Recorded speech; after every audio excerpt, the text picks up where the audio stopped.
السلام علیکم دوستو، کیسے ہیں آپ سب؟ میں زبینہ فیاض ایک بار پھر آپ کے ساتھ تو میں شروع کر رہی ہوں عشق میرا جنون بائی سلمیٰ خان ایپیسوڈ 20۔ اور آگے کتنے ایپیسوڈ ہوں گے فی الحال نہیں بتا سکتی، جتنے بھی ایپیسوڈ ایڈ ہوں گے وہ آپ کو مل جائیں گے، جتنے کر سکتی ہوں اتنے آپ کو مل جائیں گے انشاءاللہ۔ تو شروع کرتے ہیں ایپیسوڈ 20۔ جو لوگ پچھلی ناول بھول چکے ہو یا باقی کے ایپیسوڈ یاد نہ ہو تو وہ لوگ دوبارہ سے پلے لسٹ سے سن سکتے ہیں۔ تھینک یو سو مچ۔ تو ہم آگے بڑھتے ہیں ایپیسوڈ 20 کی طرف۔ یار ڈیڈ نے پریشان کر رکھا ہے، وہ چاہتے ہیں میں پاکستان چلا جاؤں اور وہاں انہوں نے کوئی لڑکی پسند کر رکھی ہے، اس سے شادی کر لوں۔ اس کے منہ سے شادی والے لفظ سنتے ہی نورا تو حیران ہی ہو گئی تھی۔ واٹ؟ شادی؟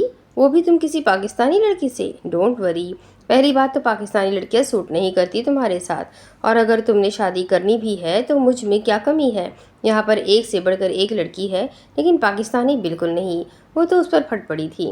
اس لڑکے نے شراب کا گلاس اٹھا کر اپنے لبوں سے لگایا۔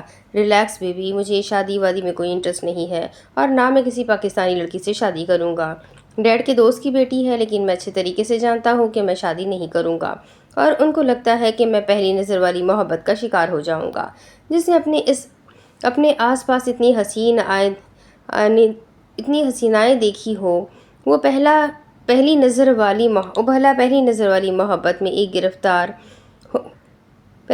محبت میں گرفتار ہوگا، مطلب کچھ بھی۔ اور پہلی بات تو مجھے اس محبت میں کوئی یقین بھی نہیں ہے۔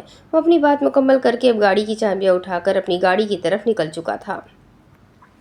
پیچھے نورا نے سکھ کا سانس لیا تھا۔ جب گھر پہنچا تو سب سے پہلے سامنا سکینہ مظہر سے ہوا، جو صوفے پر بیٹھی اپنے لاڈلے بگڑے ہوئے بیٹے کا انتظار کر رہی تھی۔ وہ ہاتھ سے سلام کرتے ہوئے اپنے کمرے کی جانب جانے ہی لگا تھا جب ایک زوردار تھپڑ اس کے سارے ہوش ٹھکانے لگا چکے تھے۔ اس نے سر اٹھا کر بے یقینی سے سامنے اپنے باپ کو دیکھا۔ مظہر علی آنکھوں میں شعلے لیے اپنے بیٹے کو دیکھ رہے تھے۔ کتنی بار کہا ہے تمہیں اس حرام چیز کو ہاتھ مت لگایا کرو، لیکن مجال ہے میری بات تمہاری سمجھ آئے، اور تمہیں منع کیا ہے نا کہ کلب میں مت جایا کرو، آوارہ دوستوں کی صحبت چھوڑ دو۔ لیکن نہیں، باپ تو ہے ہی برا، وہ تو غلط مشورے ہی دے گا۔ لیکن احمق لڑکے، تمہیں سمجھ کیوں نہیں آتا کہ ہم تمہاری بھلائی کے لیے کر رہے ہیں جو کر رہے ہیں؟ تم اتنے بگڑ چکے ہو، اب مجھے تمہارے مستقبل کی فکر ہوتی ہے۔ وہ غصے سے اپنے بیٹے کو ڈانٹ رہے تھے، مگر سامنے والا بھی بلا کا ڈھیٹ تھا۔ اپنے جبڑے کو ہلاتے ہوئے ان کے سامنے آنکھوں میں آنکھیں ڈال کر کھڑا ہو گیا۔ میں جیسا ہوں ویسا ہی رہوں گا، اور اگر آپ کو لگتا ہے کہ آپ مجھے روک سکتے ہیں تو کوشش کر لیں، منہ کی کھائیں گے آپ؟ وہ ایک ایک لفظ چبا کر بول رہا تھا۔ گستاخ، شرم تو آتی نہیں ہے باپ سے اس طریقے سے بات کرتے ہوئے؟ وہ اور غصے میں آ گئے تھے۔ سکینہ آگے بڑھتے ہوئے ان کو سنبھالنے لگی۔ مظہر سمجھ جائے گا، آپ بے فکر رہیں، پاکستان جائے گا نا، سب ٹھیک ہو جائے گا۔ وہ اپنے شوہر کو ٹھنڈا کرنا چاہتی تھی جب ان کی بات سن کر ان کا بیٹا بول پڑا، سوری امی، میں نہیں جا رہا پاکستان، اور ڈیڈ نے جو یہ منصوبہ بنایا ہے انہیں کہیں چھوڑ دے، میں نہیں بدلوں گا۔ وہ یہ کہہ کر اپنے کمرے کے اندر چلا گیا تھا، اور پیچھے سکینہ بے بسی سے اپنے شوہر کو دیکھتی رہ گئی۔ دیکھو سکینہ، سمجھا دو اسے، آج کل صبح اس کی فلائٹ ہے، اسے کل پاکستان جانا ہے اور سیدھا خاتم کی حویلی جائے گا۔ اگر اس نے کوئی بھی تماشا کیا نا، کچھ بھی کیا، تو خدا کی قسم جائیداد سے آگ کر دوں گا اس کو میں۔ پھر دیکھتا ہوں جو لوگ اس کے آگے پیچھے دولت کے لیے پھرتے ہیں، کون اس کو منہ لگاتا ہے۔ وہ بھی غصے میں کہہ کر اب اپنے کمرے میں بند ہو چکے تھے۔ پیچھے سکینہ باپ اور بیٹی کی لڑائی میں پس رہی تھی۔ تھوڑی دیر بعد جب وہ واش روم سے نہا کر باہر آیا تو اپنی ماں کو کمرے میں بیٹھا پایا۔ وہ ٹاول کو پھینک کر ان کی طرف آیا اور ان کے گھٹنوں پر سر رکھ کر لیٹ گیا۔ ایک یہی تو جگہ تھی جہاں اسے سکون آتا تھا، ساری پریشانیاں اپنی ماں کی گود میں آ کر وہ بھول جاتا تھا۔ پتہ ہے داؤد، جب تم پیدا ہونے والے تھے نا، میں بہت خوش تھی۔ میں بس یہی دعا کرتی تھی کہ میرا بیٹا بہت حسین ہو، بالکل اپنے باپ جیسا۔ تمہارے بابا جوانی میں بہت ہینڈسم تھے، لڑکیاں مرتی تھیں ان پر، مگر وہ میرے علاوہ کسی کی طرف نہیں دیکھتے تھے۔ بس اسی چیز کا گھمنڈ تھا مجھے، اور ابھی بھی ہے۔ جب تم پیدا ہوئے تو تمہاری آنکھیں، تمہارے نین نقش سب تمہارے باپ جیسے تھے۔ بیٹا، تمہیں لگتا ہے کہ ہم تمہارے ساتھ غلط کر رہے ہیں، مگر تم ہماری اکلوتی اولاد ہو، ہم تمہیں ایسے تباہ ہوتے ہوئے نہیں دیکھ سکتے۔ وہ داؤد کے بالوں میں انگلیاں چلاتے ہوئے بولے جا رہی تھی، تم اپنی ماں کے لیے اتنا نہیں اتنا نہیں کر سکتے؟ میں تمہیں نہیں کہتی کہ تم اس لڑکی سے شادی کرو، میں بس چاہتی ہوں کہ تم پاکستان جاؤ، وہ ہمارا ملک ہے، چاہے تمہاری پیدائش ایران میں ہوئی ہے مگر ہمارا اصلی ملک تو پاکستان ہے۔ پاکستان بہت خوبصورت ملک ہے، تم جاؤ، اس کی خوبصورتی کو ہی محسوس کرو، اس کی ہواؤں کو محسوس کرو، اس کو دیکھو، تمہیں تب احساس ہوگا کہ تم نے کبھی تو شاید دنیا میں کچھ دیکھا ہی نہیں، ابھی تک شاید دنیا میں کچھ دیکھا ہی نہیں تھا۔ تمہیں اگر وہ لڑکی پسند نہیں آئے گی تو میں تم سے وعدہ کرتی ہوں ہم لوگ آئندہ تم سے اس لڑکی کے متعلق کبھی کوئی بات بھی نہیں کریں گے، مگر میں چاہتی ہوں کہ تم ایک بار حاتم بھائی کی حویلی جاؤ، وہاں کی ہریالی، وہاں کی خوشبو، وہاں کی خوبصورتی دیکھو، اور ان کی بیٹی اگر تمہیں پسند آئی تو ٹھیک ہے، نہیں آئی تو بھی کوئی مسئلہ نہیں ہے، مگر میں تم سے التجا کرتی ہوں، میں نے پہلی بار تم سے کچھ مانگا ہے داؤد، تم کیا اپنی ماں کو نہیں دو گے یہ؟ وہ آنکھوں میں نمی سجائے اپنے بیٹے کو کہہ رہی تھی، جو اپنی ماں کی آنکھوں میں ایک آنسو برداشت نہیں کر سکتا تھا۔ اچھا امی، آپ رونا بند کر دیں۔ ٹھیک ہے، میں جاؤں گا مگر صرف آپ کے لیے، ورنہ میرا کوئی ارادہ نہیں ہے وہاں جانے کا۔ وہ اپنا فیصلہ سنا کر اب وہیں آنکھیں بند کر کے ان کی گود میں سر رکھ کر آگے کی باتیں سوچ رہا تھا، اور سکینہ بیگم تو بہت خوش ہو گئی تھی بیٹے کا پاکستان جانے کا سن کر۔ وہ اچھے سے جانتی تھی کہ ان کا بیٹا یہاں سے جا تو یہ سوچ کے رہا ہے کہ وہاں پر اسے کوئی پسند نہیں آئے گی، مگر وہ اچھی طریقے سے جانتی تھی ان کا بیٹا یہاں سے صحیح سلامت جا رہا ہے، واپس عشق کا بخار لے کر ہی آئے گا۔ وہ بس چاہتی تھی کہ وہ شادی کر لے کسی اچھے گھر کی لڑکی سے، ان کو فرق نہیں پڑتا تھا کہ لڑکی سردار کی بیٹی ہو یا پھر کوئی بھی، انہیں بس اپنے بیٹے کو خوش دیکھنے کی تمنا تھی۔ وہ اب پرسکون تھی۔ تھوڑی دیر بعد وہ اٹھ کر داؤد کا سامان پیک کرنے لگی، کیونکہ کل صبح کی فلائٹ تھی اس کی۔ انہوں نے یہ بات مظہر علی کو بتائی تو پہلے تو انہیں یقین نہیں آیا، پھر وہ اپنی بیوی کو بھی جانتے تھے کہ کوئی ایموشنل بلیک میل کرنے میں ماہر ہے۔ ان کو اپنے اس کام پر سراہتے ہوئے وہ اب آگے کا منصوبہ طے کر رہے تھے۔ وہ سوچ چکے تھے کہ اب وہ اپنے بیٹے کو سدھار کر ہی رہیں گے، ان بری عادتوں سے اور ان برے دوستوں سے بہت دور کر دیں گے۔ وہ ہرگز اپنے بیٹے کو برباد ہوتا ہوا نہیں دیکھ سکتے تھے، اور انہیں بس اپنے بیٹے کو ٹھیک کرنا تھا۔ حاتم مولوی کو اپنی غلطی کا احساس ہو رہا تھا، انہوں نے غصے میں آ کر کچھ زیادہ ہی کہہ دیا، یہاں تک کہ اپنی جان سے عزیز بیٹی پر ہاتھ اٹھا دیا۔ اس بات کو ایک ہفتہ گزر چکا تھا، ماہی اپنے کمرے میں بند ہو کر رہ گئی تھی، نہ وہ نیچے کھانا کھانے آیا کرتی تھی، نہ وہ اپنے کمرے سے نکلتی تھی۔ اگر ذوالفقار زبردستی کھانا اس کے کمرے میں لے جا کر اسے نہیں کھلاتا تو اس کو تو کھانے کا بھی ہوش نہیں تھا، مگر وہ کیا بتاتے اپنی بیٹی کو، وہ جو خواہش کر رہی تھی وہ ناممکن تھی، ایسا ممکن نہیں تھا۔ وہ کائنات شاہ کو اچھی طریقے سے جانتے تھے، جس اذیت سے روزینہ شاہ گزری تھی وہ ہرگز ماہی کو اس اذیت میں نہیں دیکھ سکتے تھے۔ ذوالفقار اجازت لے کر ان کے کمرے میں آیا تھا۔ حاتم مولوی گہری سوچ میں تھے، جب دروازے پر ذوالفقار کی آواز سنائی دی تو ہوش میں واپس آئے۔ آؤ بیٹا، وہ بہت نرم اور محبت بھرے لہجے میں اپنے بیٹے سے مخاطب تھے۔ وہ چلتے چلتے ان کے قریب آ کر بیٹھا۔ اتنا تو وہ بھی سمجھ گیا تھا کہ اگر ماہی خوش نہیں ہے تو خوش تو وہ بھی نہیں تھے۔ انہیں اپنی غلطی کا احساس تھا، یہ بات ذوالفقار اچھے طریقے سے جانتا تھا۔ بابا سائی، آج تک ہم لوگوں نے آپ کی کوئی بات نہیں ڈالی اور آپ نے ہماری ہر خوشی پوری کی، اگر دیکھا جائے تو ماہی کے جائز ناجائز ہر خواہش آپ نے پوری کی ہے۔ بابا میں جانتا ہوں، ذوالفقار اب سمجھانے والے انداز میں حاتم مولوی سے مخاطب تھا۔ زاویہ شاہ ہمارے دشمن ہے، لیکن بابا سائی، آپ لوگوں نے ہمیشہ یہی بولا کہ دشمنی زمینوں کی وجہ سے ہے، مگر معذرت کے ساتھ بابا سائی، مجھے اس بات پر یقین نہیں ہے، اتنے سالوں سے جب سے ہوش سنبھالا ہے تب سے یہی سنتا ہوا آیا، مگر وجہ کچھ اور ہے، یہ بات اب میں سمجھ چکا ہوں۔ میں نہیں جانتا کہ آپ نے یہ وجہ ہم سب سے کیوں چھپائی، نہ ہمیں کیوں نہیں بتائی، مگر بابا سائی میرے کچھ سوال ہے، اگر آپ ان کے جواب دے دیں گے تو آپ کا احسان ہوگا مجھ پر۔ وہ نظر جھکائے احترام سے دونوں گھٹنے زمین پر رکھ کر ان سے بات کر رہا تھا۔ مجھے یاد ہے بابا سائی، میں، ابان اور زاویار بچپن میں ایک ہی اسکول میں پڑھا کرتے تھے، چاہے میری عمر 5 سال ہی کیوں نہیں تھی، مگر اتنا تو مجھے یاد ہے، مگر اس کے بعد ہم لوگوں نے اسکول چھوڑ دی، ایسی کیا وجہ تھی؟ کیا آپ نے مجھے شہر والے اسکول میں ڈال دیا؟ گاؤں میں آنا میرا تقریباً ناممکن ہی تھا، اور جب میں 8 سال کا ہوا تو تب مجھے پتہ چلا کہ میری ایک بہن پیدا ہوئی ہے، جس کے لیے میں بہت خوش تھا، اور آپ نے مجھے ہسپتال بلایا۔ جب وہاں پہنچا تو ایک خوشی اور ایک غم نے میرا استقبال کیا۔ بہن کے آنے کی خوشی تھی اور ماں کے جانے کا غم۔ مگر بابا سائی، 8 سال کے بچے کے لیے یہ بات سمجھنا مشکل نہیں تھی کہ اس وقت اس ہاسپٹل میں پولیس کیا کر رہی تھی۔ اگر یہ نارمل ڈیتھ تھی تو پولیس کا وہاں پر ہونا نہ بنتا تھا، مگر وہاں پر پولیس موجود تھی، اور وہاں پر ایک اور آنٹی بھی تھی جو امی کے بچپن کی دوست تھی، کیونکہ میں نے انہیں بچپن سے دیکھا تھا۔ وہ ابان کی ماں تھی، ایسا ہی ہے نا بابا سائی؟ آج ان کا بیٹا ان کی روبرو بیٹھ کر اپنے سارے سوالوں کے جواب لے رہا تھا۔ حاتم مولوی بس اسی دن سے ڈرا کرتے تھے کہ کہیں وہ دن نہ آ جائے جس دن ان کی اپنی اولاد ان سے سوال و جواب کرے۔ ابھی وہ ان سوالوں کے جواب دیتے جب دروازہ کھلا اور ماہی اندر کی طرف داخل ہوتی ہوئی نظر آئی۔ بابا سائی جواب دیں، مجھے میری اماں سائی کا قتل ہوا تھا نا؟ یہ بات بھائی اور میرے دل میں بچپن سے ہے، اور اس دن آپ نے کہا تھا کہ تمہیں اگر محبت کرنی بھی تھی تو دشمن کے بیٹے سے کی۔ اور اس بات کا کیا مطلب ہے بابا سائی؟ کیا زاویار کے بابا نے قتل کیا تھا اماں سائی کا؟ خدا کے لیے بابا سائی آج چپ نہ رہیں، مجھے اور بھائی کو اس اذیت سے نکال دیں۔ ہم بچپن سے تڑپ رہے ہیں، اندر سے مر چکے ہیں ہم، ہر وقت یہی سوچ ہمارے سر پر سوار ہوتی تھی۔ حاتم مولوی نے اپنی بیٹی کو ایک دم سینے سے لگایا، وہ سینے سے لگ کر پھوٹ پھوٹ کر رونے لگی۔ اپنی بیٹی کو ایسے تڑپتا ہوا نہیں دیکھ سکتے تھے۔ وہ اب انہیں ماضی کے دبے ہوئے رازوں سے آگاہ کرنے لگے، جن رازوں سے وہ بھی روبرو نہیں ہوتے تھے۔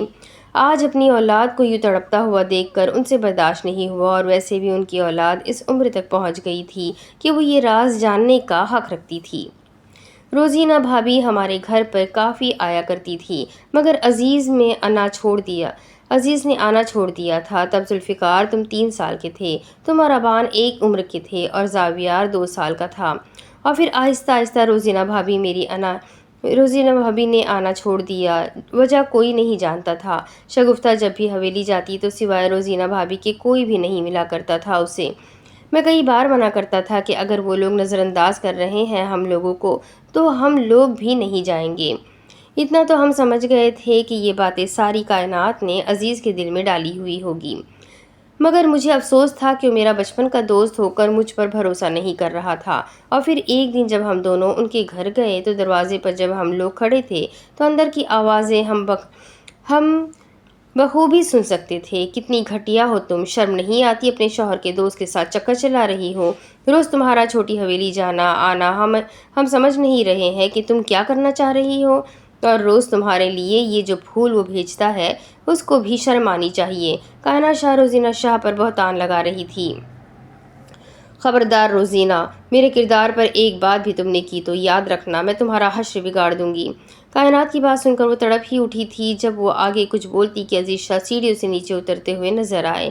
ان کے ہاتھ میں کچھ تصویریں تھیں، اور ان تصویروں کا منظر کچھ یوں تھا کہ روزینہ شاہ اور حاتم مولوی ساتھ کھڑے ہوئے تھے، اور تصویروں کو دیکھ کر تو یوں ہی لگتا تھا کہ دونوں میں کوئی محبت بھری بات ہی ہو رہی تھی، کیونکہ دونوں نے اپنا ہاتھ ایک دوسرے کے ہاتھ میں پکڑا ہوا تھا۔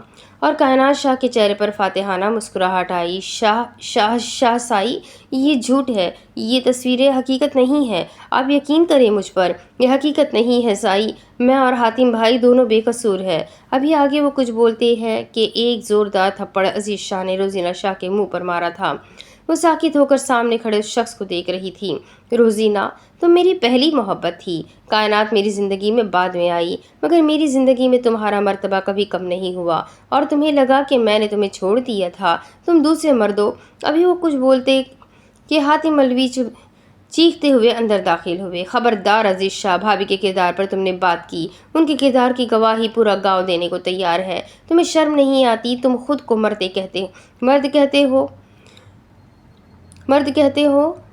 اس مرد پر جو عورت پر ہاتھ اٹھاتا ہے، تو ہے اس مرد پر جو عورت پر ہاتھ اٹھاتا ہے۔ تم مرد کہلانے کے لائق ہی نہیں ہو عزیز۔ عزیز شاہ آگے بڑھ کر حاتم مولوی کو مکہ مارنے ہی لگے تھے جب حاتم مولوی نے ان کا مکہ روک دیا۔ خبردار عزیز، تم نے ایسی کوئی جرت کی، میں چپ رہنے والا نہیں ہوں۔ شگفتہ آگے بڑھ کر روزینہ کو گلے لگا کر سنبھالنے کی کوشش کر رہی تھی۔ اگر اتنی ہی غیرت ہے نا تو منہ پہ بولو کہ بھائی تمہیں پسند آ گئی ہے۔ بھابھی تمہیں پسند آ گئی ہے، اور ویسے بھی شاہ صاحب اب ایسی بد کردار عورت کو تو ہرگز نہیں رکھیں گے یہاں۔ اچھا ہوگا اس کو فارغ کرے شاہ صاحب ابھی، تاکہ اپنے یار کے ساتھ جہاں رہنا ہو جا کے رہے۔ کائنات شاہ گھٹیا لفظ استعمال کرتے ہوئے عزیز شاہ سے مخاطب تھی۔ منہ بند رکھو اپنا، تمہیں شرم نہیں آتی؟ جس عورت نے تمہارے ساتھ اتنا اچھا کیا، تم اس کے ساتھ ایسا کر رہی ہو؟ جس عورت نے تمہیں چھت دی، تمہیں عزت دی، تمہیں اپنا شوہر بھی دے دیا، تمہیں اس کے ساتھ ایسا کرتے ہوئے ذرا ترس نہیں آ رہا؟ شگفتہ بیگم بھی چلائی تھی۔ او بی بی، سب سے پہلے تو اپنی اس دوست اور اپنے شوہر کی کرتوتیں دیکھو۔ میں تو کہتی ہوں کہ تم بھی اس سے دور ہو رہو۔ جیسے میرے شوہر کو اپنی باتوں میں پھنسا کر رکھا تھا، اب تمہارے شوہر کے پیچھے پڑی ہے۔ وہ حقارت سے روزینہ شاہ سے مخاطب تھی۔ اپنی گھٹیا زبان سے میری بہن اور میرے شوہر کا نام مت لینا تم، اور اگر تم نے اب کائنات کو کچھ کہا تو یاد رکھنا میں تمہارے ساتھ اچھا نہیں کروں گا۔ شگفتہ ابھی کائنات شاہ کچھ تیکھا جواب دینے ہی والی تھی جب عزیز شاہ چلاتے ہوئے شگفتہ کی طرف بڑھنے لگے۔ میں نے کسی کو بھی اجازت نہیں دی کہ میری بیوی سے اونچی آواز میں بات کرے۔ عزیز تو تم کون ہوتے ہو میری بیوی سے اونچی آواز میں بات کرنے والے؟ حاتم علوی اور زور سے چلائے تھے۔ شاہ صاحب مجھے تو حیرت ہو رہی ہے، ان پہ گناہ کر کے بھی ہمارے سامنے ایسے کھڑے ہیں جیسے ہم نے غلط کیا ہو۔ مجھے تو اب شک ہو رہا ہے کہ یہ ابان بھی کہیں اسی کا ہی بچہ نہ ہو۔ اور یہ تھی روزینہ شاہ کی حد۔ وہ سب برداشت کر سکتی تھی مگر اپنی اولاد پر یہ گالی برداشت نہیں کر سکی، اور آگے بڑھ کر ایک زوردار تھپڑ کائنات شاہ کے منہ پر رسید کیا۔ میرے بیٹے کے بارے میں ایک لفظ نہیں سنوں گی۔ کائنات وہ بھوکی شیرنی کی طرح چلا رہی تھی۔ ایک پل کے لیے تو وہاں پر سکوت چھا گیا تھا۔ سب لوگ ساکت ہو کر اس عورت کو دیکھ رہے تھے جو تھوڑی دیر پہلے بھیگی بلی بنی ہوئی تھی اور یکدم شیرنی بن گئی۔ صحیح کہتے ہیں، عورت خود پر تو 1000 ظلم برداشت کر سکتی ہے، مگر بات جب اولاد پر آئے تو ایک حرف بھی برداشت نہیں کرتی۔ میری اولاد میری ہے اور عزیز سائی کی ہے۔ میری اولاد کو گالی دینے کی تمہاری ہمت کیسے ہوئی؟ وہ آنکھوں میں آنکھیں ڈال کر کائنات سے پوچھ رہی تھی۔ سب لوگ وہاں پر ساقب تھے، مگر عزیز شاہ کی اگلی بات نے روزینہ شاہ کو زندہ قبر میں دفن کر دینے کی تکلیف محسوس کروائی تھی۔ کیا ثبوت ہے کہ یہ میری اولاد ہے؟ حاتم علوی شگفتہ روزینہ شاہ سامنے اس بے رحم انسان کو دیکھے جا رہے تھے۔ روزینہ شاہ کے پاس الفاظ ختم ہو گئے تھے۔ وہ جس سے اپنا محافظ سمجھتی تھی وہی ان کی عزت کی دھجیاں اڑا چکا تھا۔ کائنات شاہ کے چہرے پر فاتحانہ مسکراہٹ سجی ہوئی تھی۔ بھابھی، آپ ہمارے ساتھ ہماری حویلی چلیں۔ آپ ہرگز یہاں۔ شگفتہ اپنی بات مکمل کرتی کہ عزیز شاہ بیچ میں ہی بول پڑے۔ ہاں، تاکہ اس کا اور تمہارے شوہر کا ملنا آسان ہو جائے۔ وہ گھٹیا پن کی حد پر پہنچ چکے تھے۔ حاتم علوی مارنے کے لیے عزیز شاہ کی طرف بڑھے تھے جب روزینہ شاہ کے الفاظوں نے انہیں روک دیا۔ حاتم بھائی، شگفتہ آپ دونوں چلے جائیں، اور بات رہی میرے ثبوت کی، تو آپ کا اور میرا ایک پاکیزہ بہن بھائی والا رشتہ ہے جس چیز سے میرا اللہ واقف ہے۔ میں دوسروں کو صفائیاں نہیں دوں گی۔ وہ پختہ لہجے سے کہہ کر ان دونوں کی طرف دیکھے جا رہی تھی۔ تھوڑی دیر وہ دونوں وہیں کھڑے رہے، پھر غصے سے حویلی سے باہر نکل گئے۔ عزیز شاہ بھی اب اپنے کمرے کی طرف بڑھ چکے تھے۔ افسوس ہوا تمہیں ایسے دیکھ کر۔ کائنات شاہ بازو سینے پر لپیٹے روزینہ شاہ کے سامنے آئی تھی۔ میں نے تو پہلے ہی کہا تھا کہ عزت سے ان کی زندگی سے نکل جاؤ، لیکن نہیں، تمہیں تو بڑا یقین تھا نا اپنے شوہر پر، آج ٹوٹ گیا۔ اور جس بچے کی تم بات کر رہی ہو، اس کا اپنا باپ ہی اسے اپنا بیٹا ماننے سے انکار کر چکا ہے۔ ہائے، ابھی بھی اگر تم میں غیرت ہے تو ڈوب کے مر جاؤ تو۔ اور تمہیں لگتا ہے کہ میں تمہیں اب عیش اور آرام سے حویلی کے کمروں میں رہنے دوں گی؟ تو تمہاری غلطی ہے۔ تم آج سے اسٹور روم میں رہو گی، آیا سمجھ؟ وہیں تمہاری اصلی اوقات ہے، اور گھر کا کام اب تم کرو گی۔ وہ چلاتے ہوئے ملازمہ کو آواز دے رہی تھی۔ جب ملازمہ کائنات شاہ کے سامنے حاضر ہوئی تو وہ روزینہ شاہ کا سامان اسٹور روم میں رکھوانے کا حکم دے کر اپنے کمرے میں جا چکی تھی، مگر روزینہ شاہ کو تھوڑی ہوش تھا کسی چیز کا، آج وہ مکمل ٹوٹ چکی تھی۔ کیا وفا کرنے کی سزا اتنی بڑی ہوتی ہے کہ اپنے شوہر کے ساتھ مخلص رہنے کا انجام یہ ہوتا ہے؟ وہ بس خود سے ہی سوال کرتے رہی، اور پھر وقت گزرتا جا رہا تھا۔ حاتم علوی نے ذوالفقار کو گاؤں والے اسکول سے نکال کر شہر بھیج دیا تھا۔ عزیز شاہ کی یہاں بھی کچھ دن پہلے ہی ایک بیٹی کی پیدائش ہوئی تھی جس کا نام انہوں نے ربائشہ شاہ رکھا۔ پورے گاؤں میں مٹھائیاں بانٹی گئی تھی۔ ابان نے اپنی جب اپنی چھوٹی سی بہن کو دیکھا تو اسے بڑا پیار آیا۔ وہ آگے بڑھ کر اسے قریب سے دیکھنا چاہتا تھا جب کائنات نے اسے دور کیا۔ خبردار، اپنا غلیظ وجود لے کر میری بیٹی کے قریب بھی آئے۔ میری بیٹی تم جیسے گھٹیا لوگوں کے سائے میں رہی تو خرابی ہو جائے گی۔ میری بیٹی سے بہت دور رہنا ہے تم لوگوں کو۔ وہ غصے سے اسے دھکا دے کر ربائشہ کو گود میں اٹھا کر لے جا چکی تھی، مگر ابان کا دل ٹوٹ گیا تھا۔ وہ ننھا سا بچہ بھی دنیا کو کیا سمجھتا، وہ تو ابھی خود کو بھی نہیں سمجھ پا رہا تھا۔ زاویار ماں سے چھپ کر ربائشہ کو ابان کے پاس لے آیا کرتا تھا۔ ان دونوں کو آپس میں بہت بنتی تھی۔ وہ دونوں سگے بھائی ہی لگتے تھے، اور یہی بات کائنات شاہ کو غصے میں مبتلا کر دیتی تھی۔ کئی بار انہوں نے زاویار کو روکا تھا، مگر وہ کہاں ان کی سننے والا تھا۔ روزینہ شاہ کی حیثیت اس حویلی میں کچھ بھی نہیں تھی، یہ بات ابان سمجھ چکا تھا۔ وہ گزرتا جا رہا تھا۔ جب وہ 8 سال کا ہوا تو اپنی ماں کی وہ ساری نصیحتیں سمجھا کرتا تھا، مگر جب اپنی ماں کے ساتھ ظلم ہوتا ہوا دیکھتا تو اسے برداشت نہیں ہوتا۔ پورا دن روزینہ شاہ پوری حویلی کا کام کیا کرتی تھی، اور پھر نماز کے لیے ہی انہیں آرام دیا جاتا تھا۔ کائنات شاہ کا جب دل چاہتا گالیاں پانے ہونے دیتی رہتی تھی۔ شگفتہ بیگم اور حاتم علوی اس دن کے بعد کبھی حویلی نہیں آئے تھے، مگر شگفتہ بیگم روزینہ شاہ سے بات کیا کرتی تھی، اور انہیں جب یہ بات پتہ چلی کہ شگفتہ بیگم کے یہاں اولاد ہونے والی ہے تو ان کی خوشی کی کوئی حد نہیں تھی۔ بہت عرصے بعد ان کی زندگی میں کوئی خوشی آئی تھی۔ اکثر ربائشہ اپنی بڑی امی کو نماز پڑھتے دیکھتی تو دوپٹہ باندھ کر ان کے برابر آ کر نماز پڑھنا شروع ہو جاتی۔ وہ بھی نماز پڑھنے کے بعد محبت سے اس کے ماتھے پر بوسہ دیا کرتی تھی۔ بچوں کا کمرہ الگ تھا اور ابان روزینہ شاہ کے ساتھ ہی سویا کرتا تھا۔ ان کا کمرہ دوسروں کے کمروں کے مقابلے میں بہت سادہ اور کچھ خاص سامان نہیں تھا، مگر انہیں کوئی مسئلہ بھی نہیں تھا۔ جب بھی روزینہ شاہ سونے جاتی تو بہت ساری صورتیں پڑھ کر ابان پر اور پھر دونوں بچوں پر پھونکا کرتی تھی، مگر کائنات شاہ نے عزیز شاہ کے کان میں یہ بات ڈالی تھی کہ روزینہ شاہ کالا علم کرتی ہے اور روز رات کو بچوں کے سونے کے بعد ان پر کچھ پھونک کر چلی جاتی ہے، مگر عزیز شاہ اتنا تو روزینہ شاہ کو جانتے تھے کہ وہ ایسی کوئی حرکت نہیں کر سکتی، کیونکہ انہیں خدا کا خوف تھا، اور جنہیں خدا کا خوف ہوتا ہے وہ اللہ کو ناراض کرنے والے کام نہیں کرتے۔ مگر کائنات شاہ کو ابھی بھی ڈر لگا ہوا تھا کہ کہیں روزینہ شاہ پھر سے اس حویلی پر قابض نہ ہو جائے۔ وہ کسی طریقے سے بھی بس انہیں یہاں سے ہٹانا چاہتی تھی۔ اب کی بار انہوں نے بڑا منصوبہ چلایا۔ جیسے انہوں نے پہلے الگ الگ تصویریں ایڈٹ کروا کر ایک ساتھ اس طریقے سے بنوائی تھی کہ لگے کہ جیسے روزینہ اور حاتم علوی ایک دوسرے کا ہاتھ پکڑ کے کھڑے ہوئے ہیں۔ بس اسی طریقے سے روزینہ کی ہینڈ رائٹنگ میں ایک خط لکھ کر وہ ملازمہ کو دیکھ کر یہ کہنے لگی کہ یہ خط تھوڑی دیر بعد عزیز شاہ کے سامنے تم لے کر جانا۔ جب میں تمہیں اپنے پاس بلاؤں گی تب تم یہ خط چھپا دینا۔ وہ سارا منصوبہ ملازمہ کو سمجھا رہی تھی، اور ملازمہ محض حامی میں سر ہلائے جا رہی تھی۔ روزینہ شاہ ظہر کی نماز پڑھ کر فارغ ہوئی تو ابان کو سوتا ہوا پایا تو پریشان ہو کر اس کی طرف آئی۔ ابان، میرا بچہ، اٹھ جاؤ، کیا ہوا ہے؟ جب اپنا ہاتھ ابان کے سر پر رکھا تو وہ حیران ہو گئی، کیونکہ اس کا سر اتنا گرم ہو رہا تھا کہ روزینہ شاہ اپنا ہاتھ مسلسل اس کے سر پر رکھ بھی نہیں پا رہی تھی۔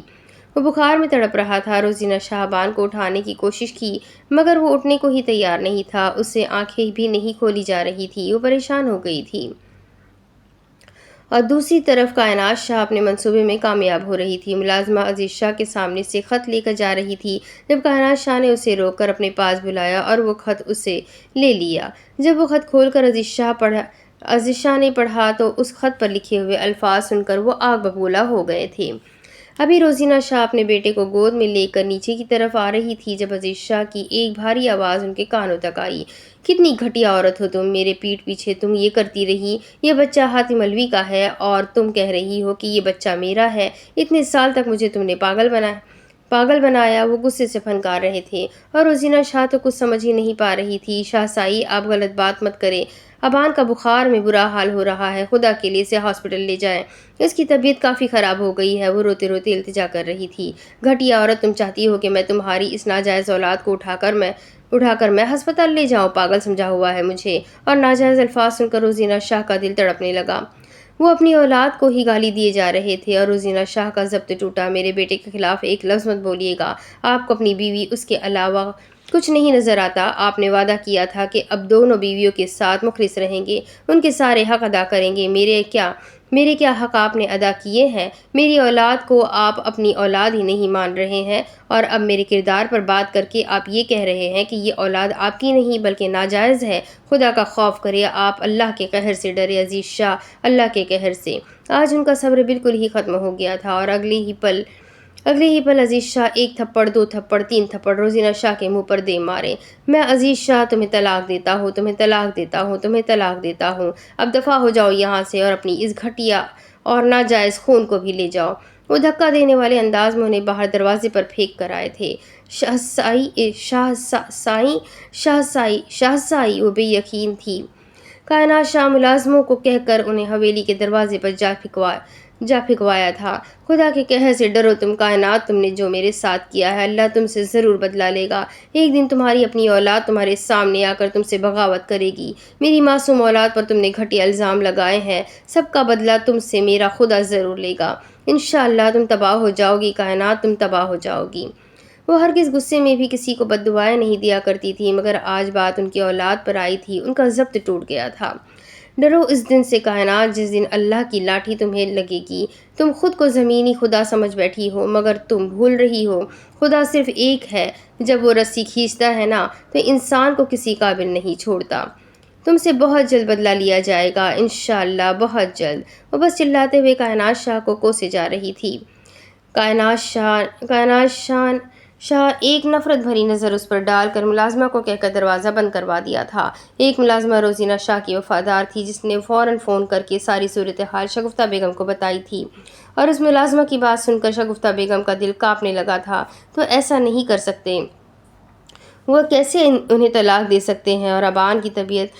جاؤ ڈرائیور کو بولو گاڑی نکالے، ہمیں بڑی حویلی جانا ہے۔ اس وقت ان کی خود کی حالت بھی ٹھیک نہیں تھی، مگر انہیں بس روزینہ شاہ اور ابان کی فکر تھی۔ وہ خود کو نظر انداز کرتے ہوئے اب گاڑی میں بیٹھ چکی تھی، اور کائنات شاہ نے ملازمہ کو فون پر بات کرتے ہوئے سن لیا تھا۔ اور اگلے ہی پل کائنات شاہ کے شاطر دماغ میں ایک منصوبہ آیا، اور اگر یہ منصوبہ کامیاب ہو جائے تو سب کچھ اچھا ہوگا، سب کچھ ان کا ہوگا۔ شگفتہ بیگم جب حویلی پہنچی تو روزینہ شاہ کو دروازے پر کیچڑ میں بیٹھا دیکھ کر اور ان کی گود میں ابان کو بے سدھ دیکھ کر بے اختیار ان کی آنکھوں میں آنسو آئے تھے۔ وہ بھاگتے ہوئے ان کی طرف آئی۔ بھابھی آپ نے یہ کیا کیا ہے؟ اپنا حال، اٹھے چلیں میرے ساتھ میرے گھر، ابھی اٹھے چلیں۔ وہ روزینہ شاہ کو اٹھانے کی کوشش کر رہی تھی، مگر وہ تو پوری دنیا سے بیگانہ ہو چکی تھی۔ وہ کچھ سن سمجھ نہیں پا رہی تھی۔ وہ ابھی انہیں اٹھانے کی کوشش کر رہی تھی جب پیچھے ایک آدمی ان کی گاڑی کے بریک فیل کر کے چپ چاپ واپس چلا گیا تھا۔ یہ سب کام کائنات شاہ کے کہنے پر ہوا تھا۔ بہت مشکل سے شگفتہ روزینہ کو سہارا دے کر گاڑی میں بٹھا چکی تھی۔ سب سے پہلے ہسپتال لے چلو، وہاں سے پھر حویلی۔ گاڑی سٹارٹ ہو چکی تھی اور شگفتہ نے ڈرائیور کو حکم دیا تھا۔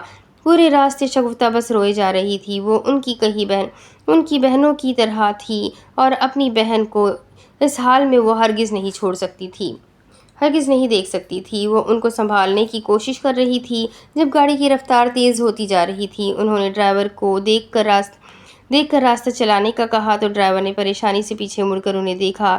بی جی گاڑی کی بریک فیل ہو چکے ہیں، میں کافی دیر سے کوشش کر رہا ہوں مگر بریک نہیں لگ رہا۔ اور شگفتہ کی اوپر کی سانس اوپر اور نیچے کی سانس نیچے رہ گئی۔ ایک دم ان کی آواز سن کر روزینہ کو بھی ہوش آیا تھا۔ بھابھی بات سنیں، میری گاڑی کے بریک فیل ہو چکے ہیں۔ روزینہ شاہ حیران ہو کر شگفتہ کو دیکھ رہی تھی۔ بھابھی میں نہیں جانتی آگے کیا ہونے والا ہے، مگر میں آپ سے ہر چیز کے لیے معافی مانگتی ہوں اگر میں نے کبھی آپ کا دل دکھایا ہو۔ مجھے کبھی بھی اپنے شوہر نے آپ کے کردار پر شک نہیں ہے، اپنے شوہر اور آپ کے کردار پر شک نہیں ہے، کیونکہ میں جانتی ہوں آپ دونوں کا ایک پاک رشتہ ہے۔ بھابھی مجھے معاف کر دیجیے گا اگر میں نے کبھی بھی کچھ غلط کیا ہو۔ وہ ہاتھ جوڑ کر روزینہ سے معافی مانگ رہی تھی۔ کیا تم پاگل ہو چکی ہو؟ تم کیسی باتیں کر رہی ہو؟ تم نے کچھ بھی نہیں کیا ہے اور بریک کیسے فیل ہو سکتا ہے؟ دیکھو شگفتہ، میرے پاس جینے کی اب دو ہی وجہ ہے، تم اور ابان، اور اگر تم دونوں کو کچھ بھی ہوا تو میں جیتے جی مر جاؤں گی۔ شگفتہ وہ روتے ہوئے ان کا ہاتھ تھام چکی تھی۔ بھابھی میں نہیں جانتی کیا ہوگا کیا نہیں، مگر بھابھی آپ نے بہت کچھ سہا ہے، اب ابان کا بہت خیال رکھیے گا۔ جب گاڑی کی سپیڈ اور بڑھ گئی تو ابان کی یک دم آنکھیں کھلی تو خود کو گاڑی میں محسوس کر کے وہ اٹھنے کی کوشش کر رہا تھا۔ جب دونوں کو روتے ہوئے دیکھا تو پریشان ہو کر اپنی ماں سے پوچھنے لگا، ابان بیٹا تم اپنا بہت سارا خیال رکھنا، اور بھابھی کا بھی۔ میں نہیں جانتی کہ آگے کیا ہوگا کیا نہیں، مگر مجھے لگ رہا ہے کہ میرا وقت بہت قریب ہے۔ تم مجھ سے وعدہ کرو تم بھابھی کا خیال رکھو گے نا، اور تم مجھ سے وعدہ کرو کہ جن لوگوں نے بھابھی کو تکلیف دی ہے تم ان لوگوں سے بدلہ لو گے۔ یہ میری بھابھی نہیں، میری بہنوں سے بڑھ کر ہے، اور میری بہن کے ساتھ اتنا ظلم کیا گیا میں ہرگز برداشت نہیں کر پا رہی ہوں۔ تو تم تو بیٹے ہو، تم کیسے کرو گے؟ وہ ابان سے وعدہ لیے جا رہی تھی جب ایک دم گاڑی جا کر کسی پیڑ سے ٹکرائی۔ گاڑی کے شیشے ڈرائیور کے سر میں پیوست ہو گئے تھے۔ وہاں پر وہ چاروں لوگ ہی اس گاڑی میں بے ہوش ہو گئے تھے، یا پھر ہمیشہ کے لیے سو گئے تھے، یہ کہنا زیادہ بہتر ہوگا۔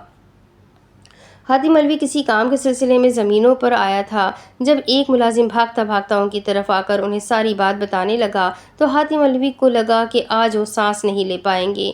وہ باقاعدہ بھاگتے ہوئے اپنی گاڑی کی طرف آئے اور گاڑی نکال کر اب ہسپتال کی طرف بڑھ چکے تھے۔ جب ہسپتال پہنچے تو سامنے کا منظر کسی قیامت سے کم نہیں تھا۔ کچھ لوگوں نے زندگی کو جیت لیا تھا تو کچھ نے ہار دیا تھا۔ اصلی قیامت اس دن ٹوٹی تھی حاتم علوی پر۔ روزینہ شاہ بیڈ پر ہاتھ میں پٹی باندھے بس سامنے کھڑکی کو ہی دیکھے جا رہی تھی۔ انہیں دیکھنے سے لگتا تھا کہ وہ اپنی حواسوں میں نہیں ہے۔ جب ڈاکٹر کو روک کر پوچھا تو انہیں پتہ چلا کہ ابان کو کچھ چوٹیں آئی تھی اور اس کی طبیعت بھی ٹھیک نہیں تھی، تو ابھی وہ بے ہوش ہے، بہت جلد وہ ہوش میں آ جائے گا۔ باقی جو ڈرائیور ان کے ساتھ تھا وہ تو موقع پر ہی وفات پا چکا تھا۔ ابھی وہ آگے کچھ پوچھتے کہ ایک بچی کو نرس کپڑے میں لپیٹے ان کی طرف آ کر انہیں تھما دیا۔ حاتم صاحب آپ کی بیٹی ہوئی ہے، ہمیں ایمرجنسی میں آپریشن کرنی پڑی۔ جیسے حالت ان کی تھی ہمیں امید نہیں تھی کہ بچہ بچے گا، مگر یہ ایک معجزہ ہی ہے کہ اتنے بڑے حادثے میں بھی بچہ زندہ بچ گیا۔ نرس اور ڈاکٹر دونوں حقیقت میں ہی حیران تھی، کیونکہ حادثہ جتنا بڑا تھا انہیں یقین نہیں تھا، مگر کہتے ہیں نا اللہ ناممکن کو بھی ممکن کر دیتا ہے۔ وہ خوشی سے اپنی بیٹی کا ماتھا چوم رہے تھے جب انہیں ایک اور خبر ملی کہ ان کی بیوی وفات پا چکی ہے۔ خوشی یکدم غم میں بدل گئی۔ وہ چٹانوں جیسے سخت انسان آج بچوں کی طرح رو رہا تھا۔ اپنی دل و جان سے عزیز بیوی کو کھونے کی تکلیف حاتم علوی کو ہو رہی تھی۔ شگفتہ کا مردہ جسم ان کے سامنے لایا گیا تو وہ اور پھوٹ پھوٹ کر رونے لگے۔ آپ مجھے چھوڑ کر کیسے جا سکتی ہیں؟ آپ نے کہا تھا کہ ہم اپنے بچوں کی شادیاں خود کروائیں گے، آپ شادی میں بہت اچھے سے تیار ہوں گی، تو آپ یہ کیسے کر سکتی ہے؟ شگفتہ میرے ساتھ آپ کیوں چلی گئی ہیں مجھے چھوڑ کر؟ دیکھیں نا، آپ کو بیٹیاں پسند تھی نا، ہماری بیٹی ہوئی ہے، آپ چاہتی تھی نا کہ ہم اپنی بیٹی کا نام ماہین رکھیں، تو دیکھو ہم اس کا نام ماہین ہی رکھیں گے۔ شگفتہ اٹھ جائے، خدا کے لیے اٹھ جائے، میں نہیں رہ پاؤں گا آپ کے بغیر۔ آج وہ روتے ہوئے کوئی چھوٹے بچے ہی لگ رہے تھے۔ ذوالفقار کو جب ہاسپٹل لایا گیا تو اپنی بہن کو دیکھ کر اس کی خوشی کی کوئی انتہا نہیں تھی، مگر جب نظر اپنی ماں کے بے جان جسم پر گئی تو وہیں ساکت ہو گیا۔ وہاں پر پولیس کے بھی کافی افراد موجود تھے۔ وہ لپٹ کر اپنی ماں سے روئے جا رہا تھا۔ مکمل بات جب ذوالفقار اور ماہی کو حاتم علوی نے بتائی تو وہاں پر موجود تینوں کی آنکھیں نم تھیں۔ بابا سائی مجھے معاف کر دے، مجھے نہیں پتا تھا، میں نے آپ کو غلط سمجھا، بابا سائی مجھے معاف کر دے۔ ماہی ہاتھ جوڑ کر حاتم علوی سے معافی مانگ رہی تھی۔ آج تو معافی مانگ لی ہے، آئندہ مت مانگنا، ورنہ تمہاری ماں خواب میں آ کر میری کلاس لے لے گی۔ تمہارے پیدا ہونے سے پہلے ہی اس نے مجھ سے وعدے لیے تھے کہ اگر میں نے اپنی بیٹی کو کچھ بھی کہا تو مجھے چھوڑے گی نہیں۔ اب کیوں اپنی ماں سے پٹوانا چاہتی ہو اس عمر میں؟ وہ شرارتی لہجے میں کہہ رہے تھے اور روتے روتے ان دونوں کے چہرے پر مسکراہٹ آ گئی تھی۔ تم دونوں میرے جینے کی وجہ ہو، اگر تم دونوں نہ ہوتے تو تمہارے باپ بھی آج زندہ نہ ہوتا۔ میں صرف تم دونوں کی وجہ سے زندہ ہوں، وہ محبت سے اپنے دونوں بچوں کو گلے لگا کر کہہ رہے تھے۔ بابا سائی، پھر اس دن کے بعد روزینہ آنٹی اور ابان کہاں گئے تھے؟ ذوالفقار نے بہت دیر بعد اپنا سوال کیا۔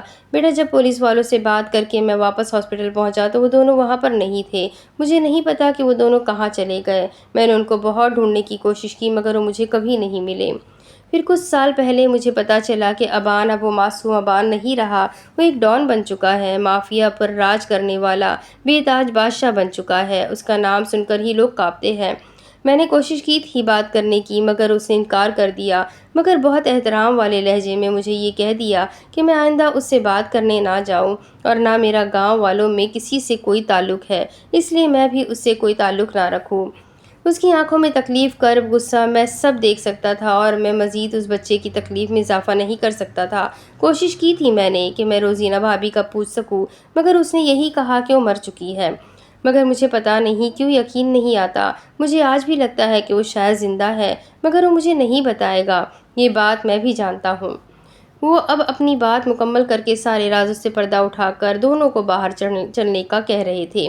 کوئی بات نہیں بابا سائی، میں پتہ لگاؤں گا کہ روزینہ آنٹی کہاں ہے۔ ذوالفقار حاتم علوی نے عزم بنا لیا تھا کہ وہ اب پرانے مزید رازوں سے پردہ اٹھائے گا۔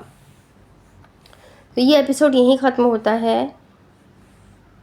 تو آپ لوگ اس ایپیسوڈ کو انجوائے کریں، اسے لائک کریں، ویڈیو کو لائک کریں، چینل کو سبسکرائب کریں، بیل آئیکن کو ضرور دبا دیں۔ تو میں اسے یہیں روکتی ہوں، اگلے ایپیسوڈ میں پھر ملیں گے۔ تب تک کے لیے اپنا خوب سارا خیال رکھیں، مجھے بھی دعاؤں میں یاد رکھیں۔ اللہ حافظ۔